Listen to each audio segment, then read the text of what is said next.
આટલા 7 વર્ષમાં જે 130 પિક્ચર કરી છે ને તેને લીધે ઇન્ડસ્ટ્રીમાં લોકો છે શું 130? હા 7 વર્ષમાં 130 પિક્ચર. એક સેકન્ડ, એટલે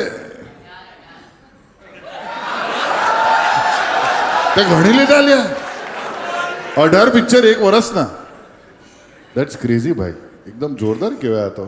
ભાઈ એ હિસાબે તો એ રિચેસ્ટ ગુજરાતી એક્ટર થઈ ગયા નહીં.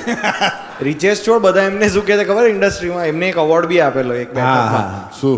બટાકુ એવોર્ડ. કેમ? કે કોઈ બી શાકભાજી જોડે મેચ થઈ જાય ને તેવું દરેક પિક્ચરમાં ચેતનભાઈ મેચ થઈ જાય. કે દૂધી બટેકા, રીંગણ બટેકા, ટીંડોળા બટેકા, ભીંડા બટેકા, તેવું ગુજરાતી પિક્ચર ચેતન દૈયા એવું. મને જીરા બટાકાનું ભાવે છે. અરે સેન્સર બોર્ડ વાળા જ્યારે ફિલ્મ જોવા બેસે છે ને તો પહેલા એમ કે ચેતનભાઈ છે તો પાસ, બાકી રહેવા દઈએ. એટલે ઘણા એટલે એવા અનુભવ મને બધા ઓળખી ગયા હવે, હા, સેન્સર વાળા ઓળખી ગયા, એટલી બધી પિક્ચરો હા, કરે. એટલું બધું આમ. અને બટાકા તો ગુજરાતીના પ્રિય છે ને 100%.